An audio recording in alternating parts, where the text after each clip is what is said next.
The idea was to treat people in great pain. Volunteers with severe knee arthritis were gathered from around the state and divided into groups. 2 groups would have a surgical procedure. The third would be given a placebo, fake surgery. They'd have a general anaesthetic, be opened up, but wouldn't have any real procedure. They would merely think they had. I had to meet the surgeon. It's very important for the patients not to know which treatment that they have. And they're always trying to look for clues. You know, they're always trying to get you to tell them. And the best way to avoid that, of course, is to not know as a doctor until the last minute which treatment they're going to have. Each patient would receive a general anaesthetic, but only 2 groups would have an actual procedure. Not even the surgical staff knew who was in each group until they were in the theatre. I would open the envelope in the room and I would read it, but I wouldn't announce it out loud. And then I would show it to the nurses who were working with me, and I would show it to the anesthesiologist, and nobody would ever say which of the 3 treatments was revealed in the envelope. We had a very elaborate ruse, if you will. I would play a videotape on the TV of a real surgery.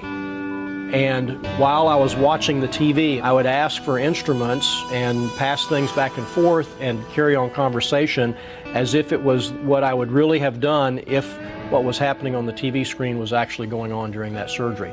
So we would have water splashing, we would have instruments clanking, and we would do this for the same amount of time that the actual surgery on the videotape took place, so that a patient and their family couldn't watch the clock and say, oh, we were only in the operating room for 10 minutes, so it must have been a pretend surgery.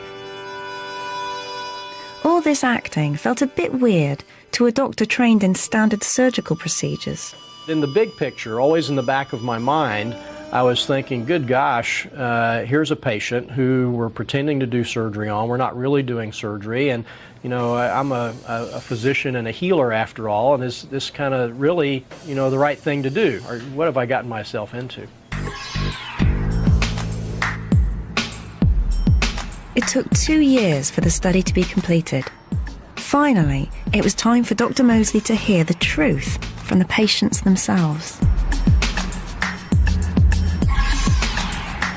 I would say, if you think that the surgery helped your knee, I want you to give me a thumbs up. If you think the surgery didn't help your knee, I want you to give me a thumbs down. And if you're not sure or you're kind of neutral, just hold your hand flat. Twist your knee the verdict? Success for every group, fake or genuine. Sham surgery had worked. The patients who had it were astonished. The response ranged from, "You've got to be kidding me," "I can't believe it," bewilderment, "There must be a mistake," because they all felt so strongly that something had happened to change what was going on inside their knee. During your training, what were you taught about the placebo effect? Nothing. I had no clue. I went from being a skeptic to a believer. I realized that we were really onto something. There are clearly cases where we do surgeries and it's as much or more the patient's feeling about the surgery that influences the result as the actual surgery itself.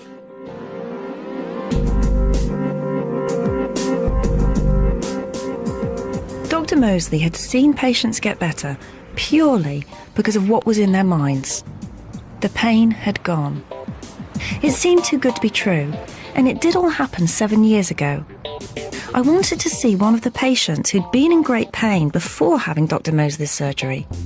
I wanted to know whether the placebo effect could still hold.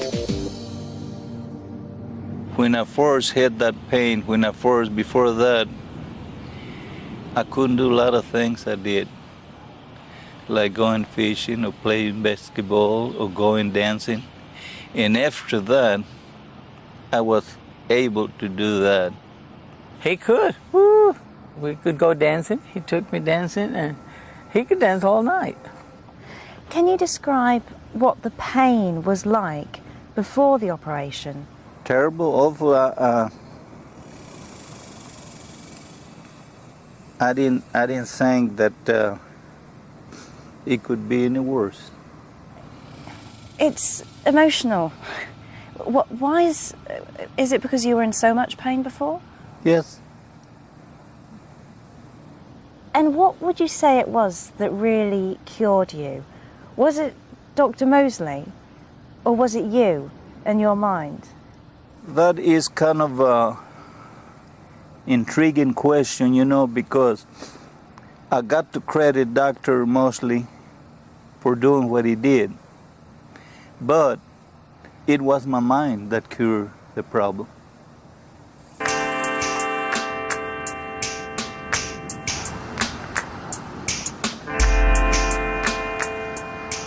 I knew that Dr. Mosley's patients had been cured by the sham operation, but I wasn't expecting it to have changed his life.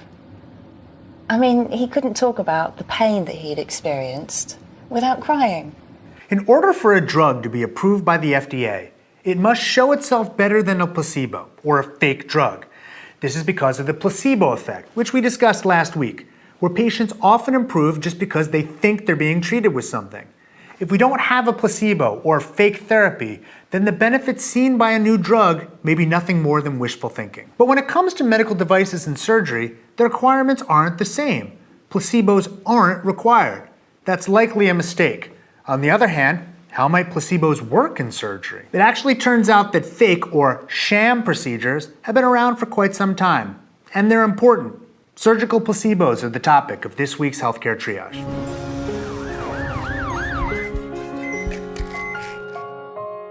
At the turn of this century, arthroscopic surgery for osteoarthritis of the knee was common. Basically, surgeons would clean out the knee using arthroscopic devices.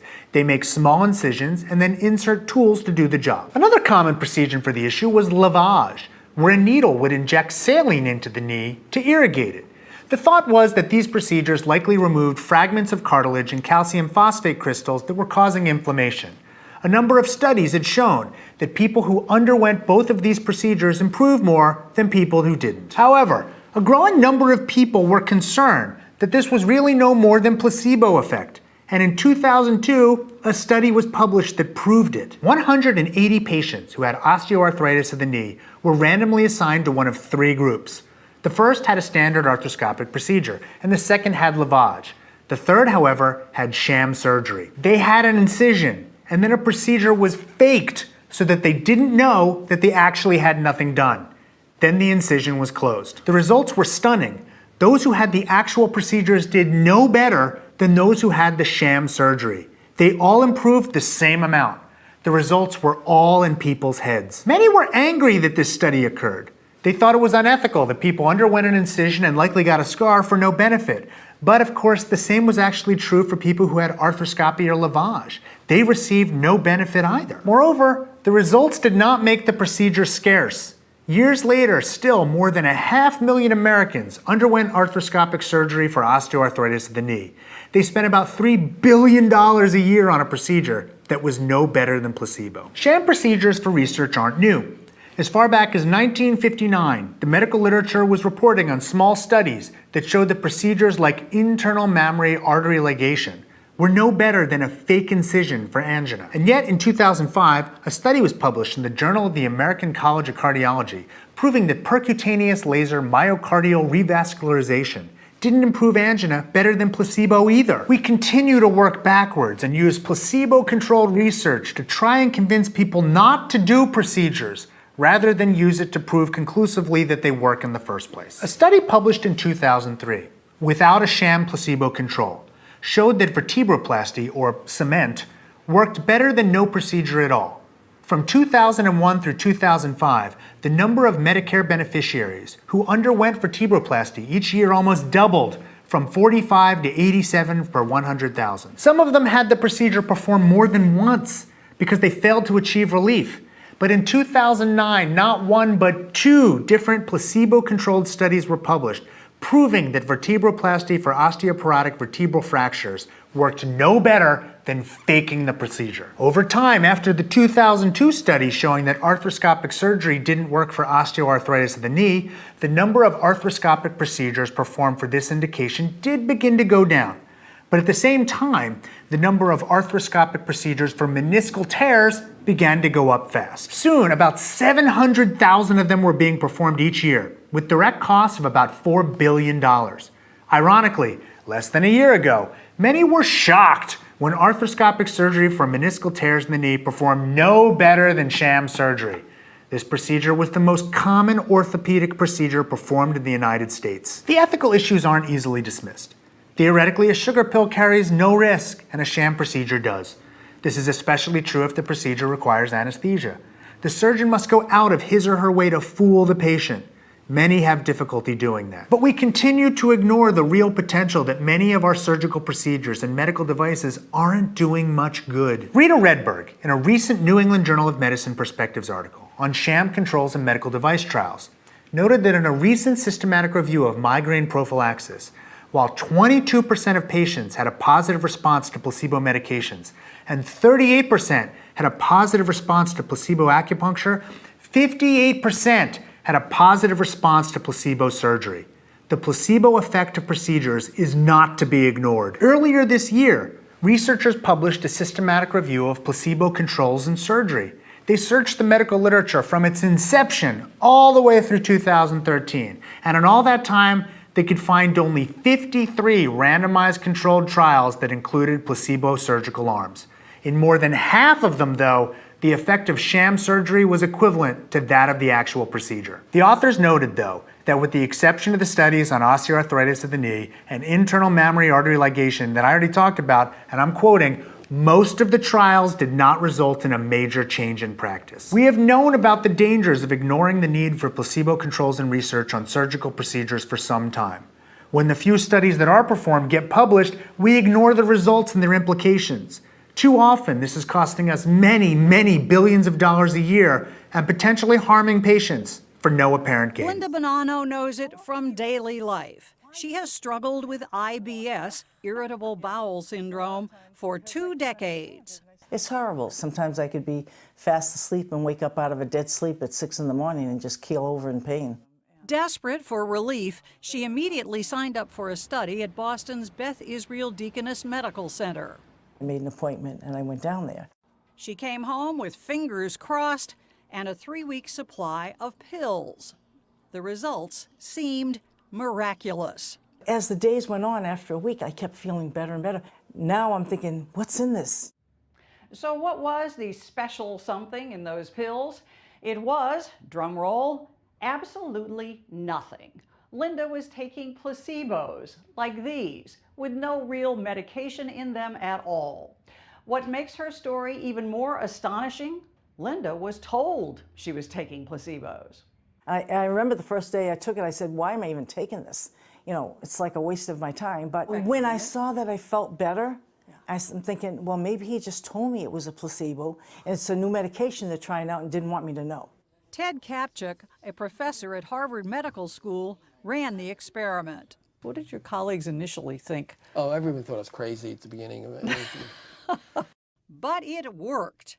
He says roughly 60% of the subjects in his study reported getting better, even though they knew they were taking a placebo. A placebo is an inert substance, usually something like cellulose, starch, sugar.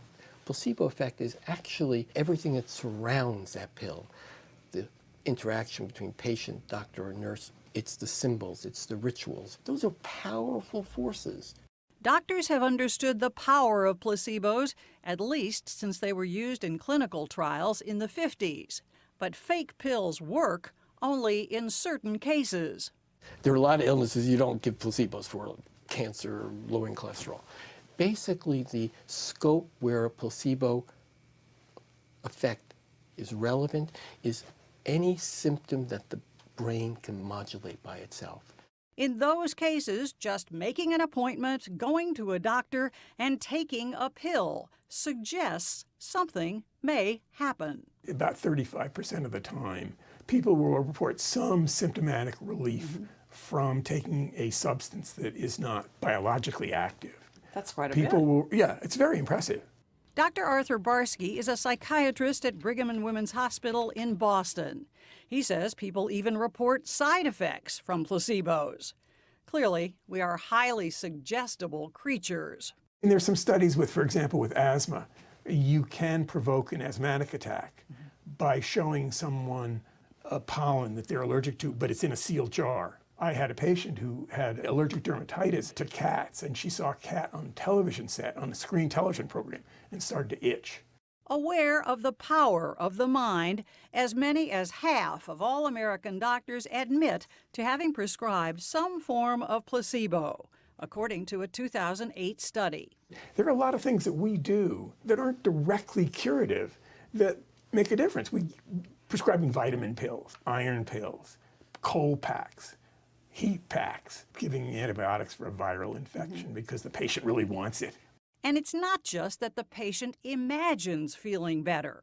The people who responded to placebo treatment who were in pain, we actually see part of the pain matrix being activated that would change the sensation of pain. Just the act of taking a pill, even a fake one, can coax the brain into producing its own helpful chemicals. In fact, we know that giving the pill in the context of a healthcare encounter activates neurotransmitters. Something chemically is happening. That's amazing to me. It's really amazing to me, and I've been in this business a long time. I know that the phenomenon of my patients changing by virtue of nothing else than their expectations is real. Neurologist Alberto Espay at the University of Cincinnati specializes in Parkinson's disease. Drugs used in Parkinson's help the brain make dopamine. Turns out, placebos do too.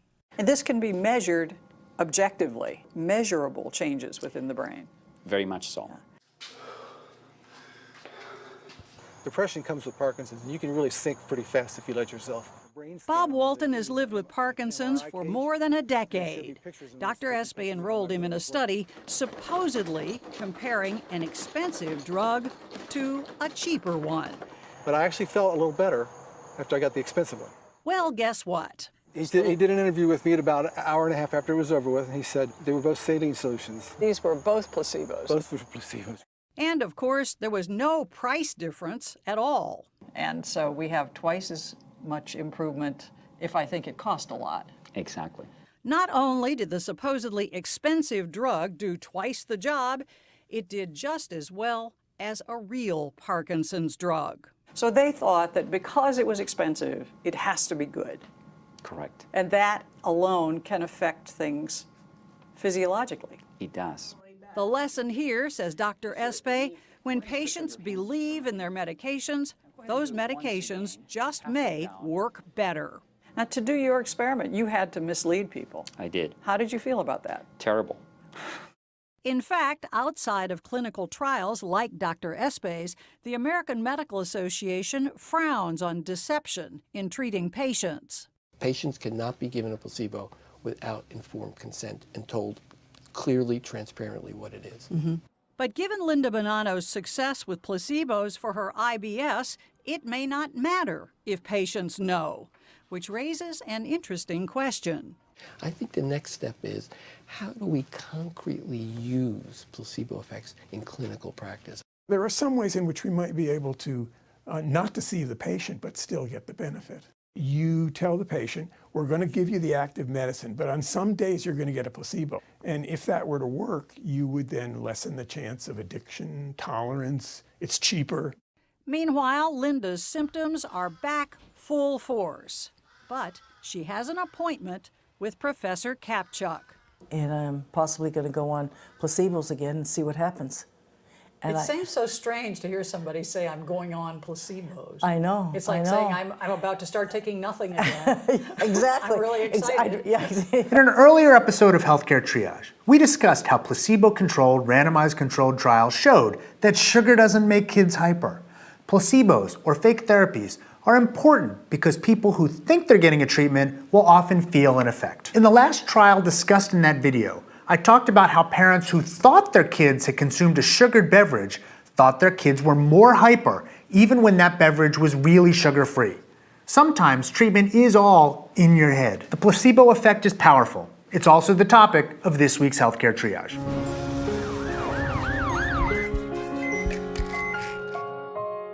My colleague and friend Austin Frack has written extensively on the placebo effect. Links down below. When we compare a treatment with a placebo, it's important to keep in mind that a placebo is not the same thing as an absence of treatment.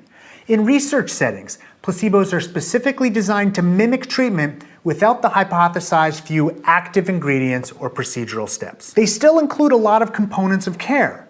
Sometimes we even compare one treatment with another or with usual care, the care that would be given in the absence of the treatment being tested. In evaluating treatments, researchers can go to considerable lengths to provide elaborate sham treatments for comparison because care delivers cure by two pathways. One is through our bodies, the other involves our minds. When we believe we are receiving helpful care, we get better. Moreover, we do so more quickly and at a higher rate than if we receive no care at all. The question addressed by placebo-controlled trials is whether the second effect, the effect that operates only through belief, is the only effect of a given treatment. Does the active part of the treatment do anything more? Placebo-controlled trials try to tease that out. Look, there's no question that some treatments are better than placebos, but those cure through both pathways, including the one activated by placebos.